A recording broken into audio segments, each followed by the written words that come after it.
شوہر باہر ہو تو بیوی کیا کرے؟ میرے شوہر باہر ہیں، یعنی ملک سے باہر ہیں. ویسے تو اگر شوہر گھر سے باہر ہیں تو آپ سوئیں سارا دن، بہترین زبردست حساب کتاب ہے. لیکن اگر ملک سے باہر ہیں اور میں پاکستان میں ہوں، میرے شوہر کہتے ہیں کہ تم میرے ساتھ رہنا چاہتی ہو تو یہاں آ کر جاب کرو، جبکہ میری 1.5 سال کی بیٹی ہے.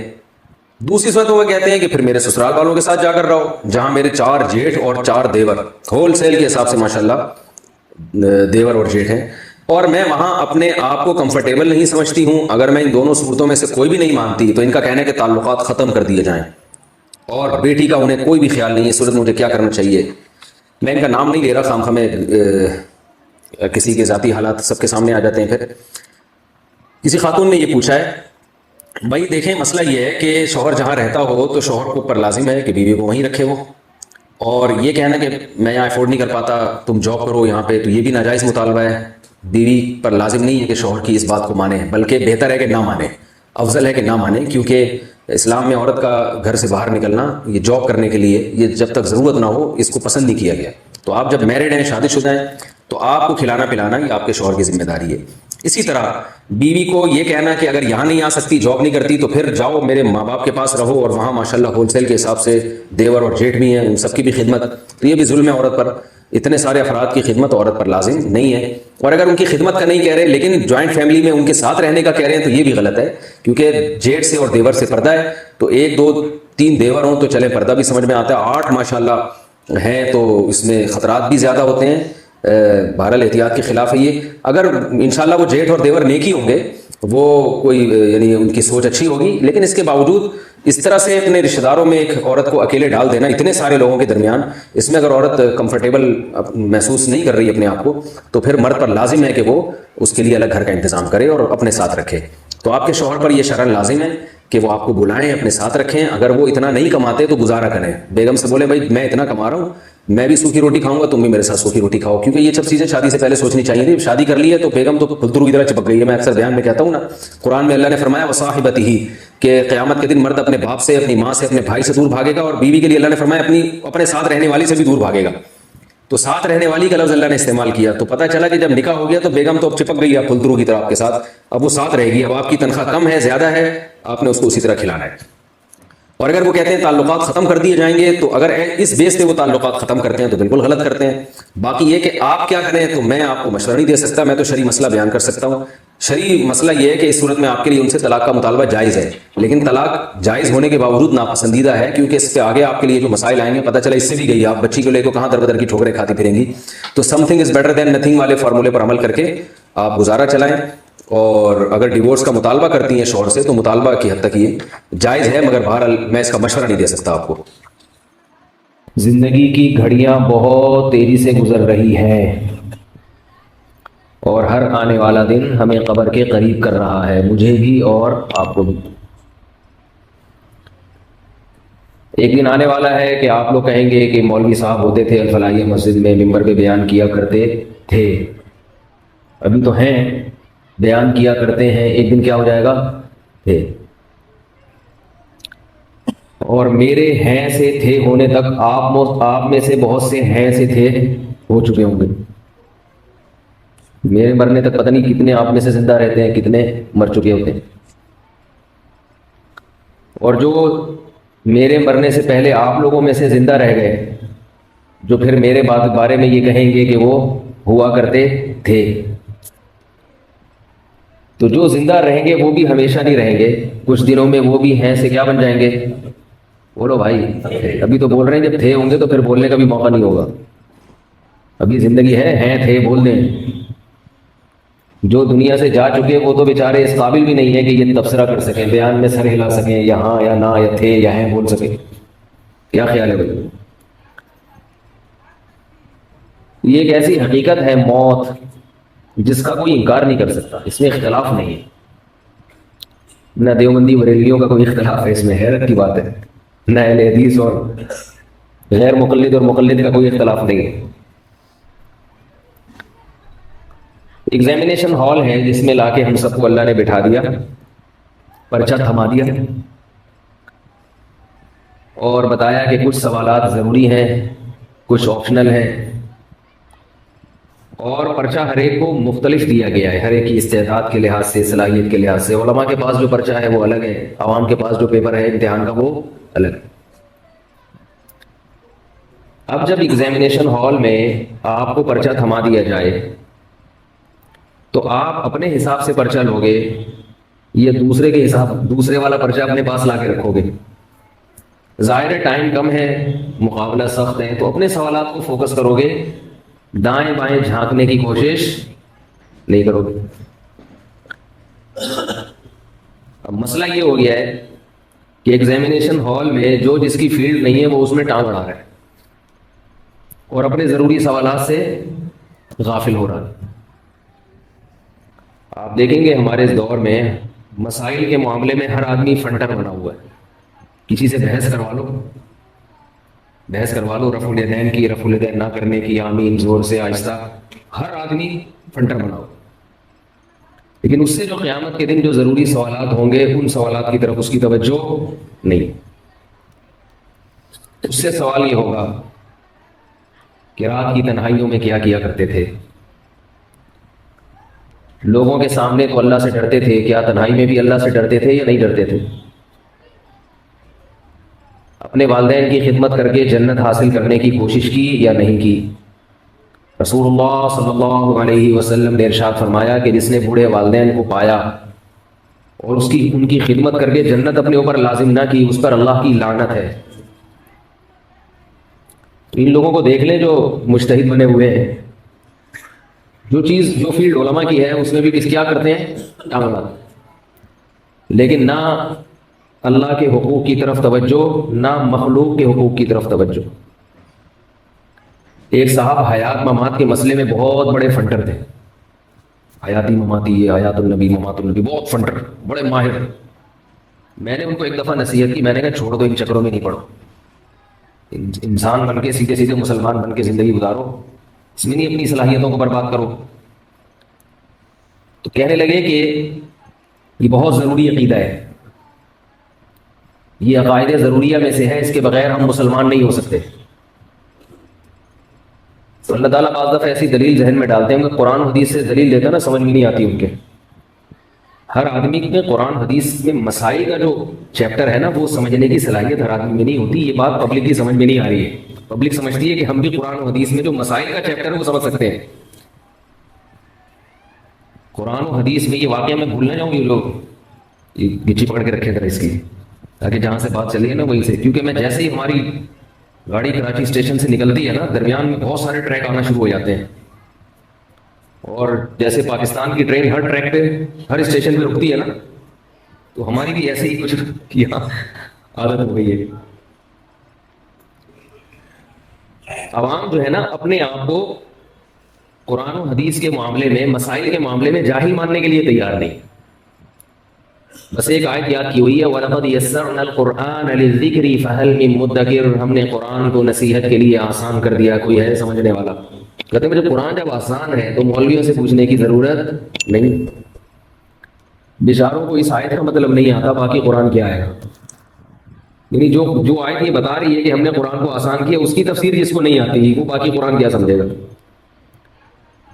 اللہ نے قید لگا دی ہے، یہ نہیں کہا وَلَقَدْ يَسَّرْنَا الْقُرْآنَ كُلَّهُ، ہم نے پورے قرآن کو آسان کر دیا، نہ نہ نہ نہ، قرآن نے خود بتایا ہے وَلَقَدْ يَسَّرْنَا الْقُرْآنَ لِلذِّكْرِ، نصیحت کے لیے آسان کیا ہے، لِلْمَسَائِلِ الْفِقْهِيَّةِ، فقہی مسائل کے لیے۔ ایسا نہیں ہے کہیں قرآن میں، نصیحت کی جو چیزیں ہیں، عبرت کی جو باتیں ہیں وہ قرآن میں بہت آسان ہیں، ان کے لیے کسی مفتی یا عالم کے پاس جانے کی ضرورت نہیں۔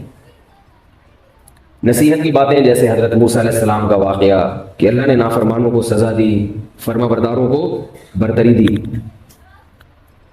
اللہ تعالیٰ نے دنیا پرستوں کو ہمیشہ ناکام کیا ہے، پیغمبروں کی اتباع کرنے والوں کو ہمیشہ کامیاب کیا ہے۔ یہ عبرت کی باتیں۔ آخرت، اللہ کے وجود اور اللہ کی قدرت کے دلائل، هو الذی خلق من الماء بشرا، دیکھو اس نے پانی سے بھون سے تمہیں بنایا، فجعلہ نسبا وصہرا، عزت کتنی دے دی اس نے، خاندان میں پیدا کیا، ددیال ننیال سسرال والا خاندان لگا دیا۔ یہ وہ باتیں ہیں جن کو سن کے اللہ کی محبت پیدا ہوتی ہے، اللہ کا خوف پیدا ہوتا ہے، یہ نصیحت کہلاتی ہیں یہ باتیں۔ دیکھو باپ جب اپنے بیٹے کو سمجھاتا ہے تو کبھی تو وہ سمجھانا نصیحت کی باتیں ہوتی ہیں، کبھی کوئی چیپٹر پڑھا رہا ہوتا ہے اس کو. اگر وہ نصیحت کی بات کرے گا تو بہت آسانی سے بچے کی سمجھ میں آئے گی، کیونکہ نصیحت کی بات ہمیشہ آسان ہوتی ہے تو سمجھ میں آتی ہے. اب باپ اپنے بیٹے کو سمجھا رہا ہو کہ بیٹا بڑوں کے تجربے سے فائدہ اٹھاؤ، بڑوں کی زندگی بڑوں سے پوچھ کے چلا کرو، کیونکہ ہمارا تجربہ تمہارے تجربے سے زیادہ ہے. اب یہ بہت آسان الفاظ ہے نا اس کے لیے. ایسی نصیحت باپ بیٹے کو کر رہا ہے کہ بیٹا وہ ڈکشنری کھول کے بیٹھا ہوا ہے کہ ابا نے جو یہ لفظ کہا تھا اس کا مطلب کیا ہے، اور یہ جو سینٹینس استعمال کیا اس میں سبجیکٹ کیا ہے، آبجیکٹ کیا ہے، ورب کیا ہے، ایکٹیو وائس کیا ہے، پیسو وائس کیا ہے. تو وہ نصیحت کا فائدہ ہوگا.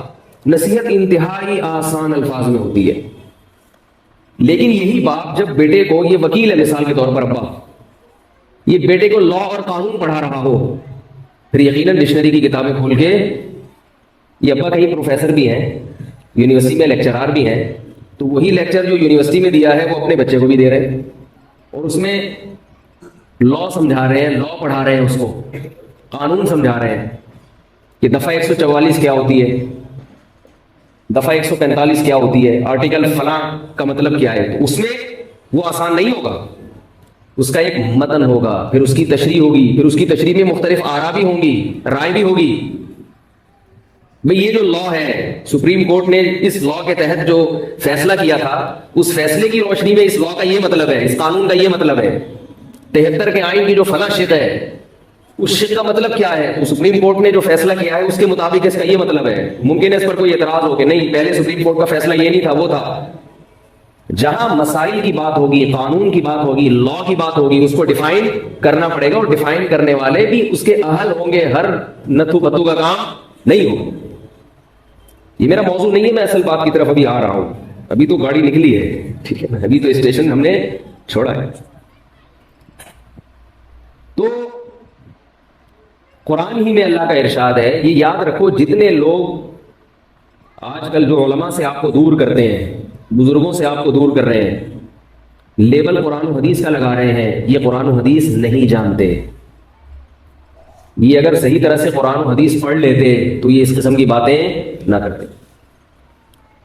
قرآن ہی میں اللہ کا ارشاد ہے وَأَنزَلْنَا إِلَيْكَ الذِّكْرَ لِتُبَيِّنَ لِلنَّاسِ مَا نُزِّلَ إِلَيْهِمْ. ہم نے اس نصیحت کو آپ پر نازل کیا تاکہ آپ لوگوں کے سامنے اس کو کھول کھول کے بیان کریں. اگر یہ خود واضح ہوتا تو نبی بیان کیوں کرتے؟ اس پر ایک اشکال ہوگا کہ یہاں بھی تو ذکر کا لفظ ہے وَأَنزَلْنَا إِلَيْكَ الذِّكْرَ. یہاں ذکر کے بارے میں قرآن کہہ رہا ہے کہ نبی بیان کریں گے، اور وہاں قرآن کہہ رہا ہے ذکر کے لیے ہم نے قرآن کو آسان کر دیا. تو یاد رکھو، یہاں یہ جو دوسری آیت میں نے پڑھی ہے، یہاں ذکر سے مراد قرآن ہے، کیونکہ قرآن کا ایک نام ذکر بھی ہے. وہاں ذکر سے مراد قرآن نہیں ہے، کیونکہ قرآن کے نام کا الگ اللہ نے تذکرہ کیا ہے. تو پتہ چلا کہ اگلا لفظ ذکر، اس سے قرآن کا ایک مخصوص موضوع مراد ہے، پورا قرآن مراد نہیں ہے. اب یہاں سے آپ لوگ کی جو سگنل ہے نا، انہوں نے کیچ کرنا ختم کر دی. اگر پھر بھی اتنی سی بات کی سمجھ میں نہیں آتی تو پھر سوچ لو کہ جب ہمیں اتنی موٹی بات سمجھ میں نہیں آ رہی تو پورا قرآن، پوری حدیث مسائل کے باب میں کہاں سے سمجھ میں آئے گی. تو یہ بھی بہت بڑی جہالت ہے کہ ہر آدمی قرآن و حدیث سے مسائل سمجھ سکتا ہے. یہ غلط ہے. بہت بڑے تابعی امام لیث رحمہ اللہ فرماتے ہیں الحدیث مضلۃ الا لاہلھا. حدیث سراسر گمراہی ہے سوائے ان لوگوں کے لیے جو اس کے سمجھنے کے اہل ہیں. فرمایا لولا اعان اللہ بمالک، اگر اللہ ہمیں امام مالک، وہ تابعی نہیں تھے، سوری امام لیث تبع تابعی نہیں، بل خیر القرون میں آتے ہیں، بہت بڑے فقیہ مجتہد تھے، محدث تھے. فرماتے ہیں لولا اعاننا اللہ بمالک، اگر اللہ امام مالک کے ذریعے ہماری مدد نہ کرتا حدیث سمجھنے میں، ہم گمراہ ہو جاتے، تباہ ہو جاتے. تو یہ بات خود قرآن سے ثابت ہے کہ قرآن میں مسائل کا باب ہر ایک کی سمجھ میں نہیں آئے گا. اس کی ایک مثال دے کے میں اصل بات کی طرف آتا ہوں. وہ آپ نے پکڑی، میں تو بھول گیا وہ کیا تھا، گچی پکڑ کے رکھی ہوئی نا آپ نے جو واقعہ بتا رہا تھا. قرآن مجید میں آیت نازل ہوئی کلوا واشربوا حتى يتبين لكم الخيط الابيض من الخيط الاسود. رمضان میں تم کھا سکتے ہو کب تک؟ جب تک صبح سفید دھاگا سیاہ دھاگے سے ممتاز اور جدا نہ ہو جائے. صبح سفید دھاگا سیاہ دھاگے سے ممتاز اور جدا نہ ہو جائے. صحابی نے کیا کیا, رمضان میں رات کو اپنے تکیے پر ایک کالا دھاگا اور ایک سفید دھاگا رکھ کے سو گئے. اٹھ کے صبح دیکھ رہے ہیں کہ سفید اتنی روشنی ہو جائے کہ سفید دھاگا کالے دھاگے سے ممتاز ہو جائے. تو نبی کے پاس آ کے پوچھا, آپ صلی اللہ علیہ وسلم نے فرمایا اس کا یہ مطلب نہیں, یہاں دھاگے سے یہ والے دھاگے مراد نہیں ہے. صبح صادق کی جو سفید پٹی ہے کالی روشنی سے ممتاز ہو جائے, کیونکہ وہ بھی مستطیل پھیلتی ہے, وہ بھی دھاگے کی طرح ایسے لمبی پھیلتی ہے وہ روشنی, وہ مراد ہے دھاگے سے. صحابی کو قرآن سمجھنے میں غلطی ہوئی کہ نہیں ہوئی؟ حالانکہ وہ عربی جانتے تھے. آج کل جتنے انجینئر پروفیسر بیٹھے ہوئے ہیں نا, ان لوگوں کو عربی بھی نہیں آتی, ترجمے دیکھ دیکھ کے باتیں کرتے. ایک صاحب مجھے کہنے لگے کہ یہ جو امام ابو حنیفہ نے حدیث کی مخالفت کی ہے کہ 3 رکعت وتر پڑھتے ہیں, حدیث میں تو 1 رکعت وتر کا ذکر ہے. میں نے کہا کون سی حدیث ہے جس میں 1 رکعت وتر کا ذکر ہے؟ انہوں نے کہا حدیث میں آتا ہے کہ یوتر بواحدۃ, کان نبی صلی اللہ علیہ وسلم یوتر بواحدۃ, 1 رکعت وتر پڑھا کرتے تھے. تو میں نے کہا یہ حدیث کا ترجمہ کون سی حدیث میں ہے؟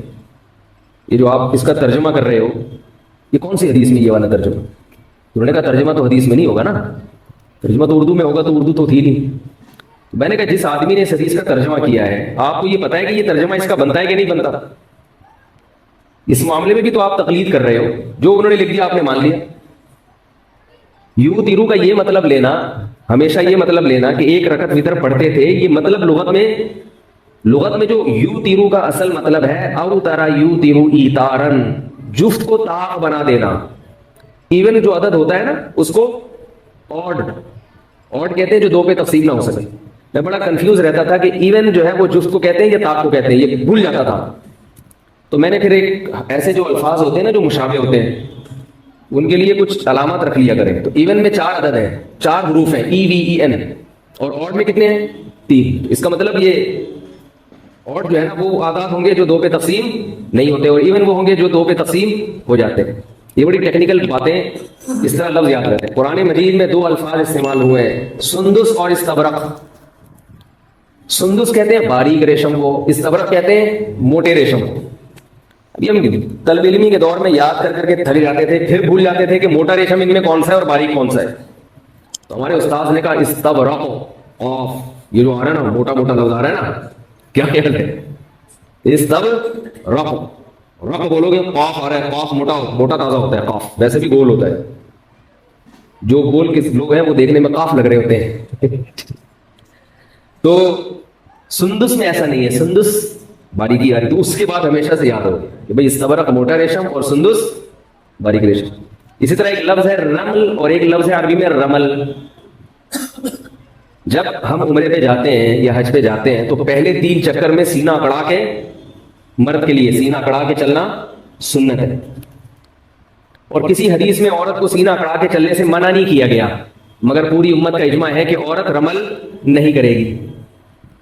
اس سے پتہ چلتا ہے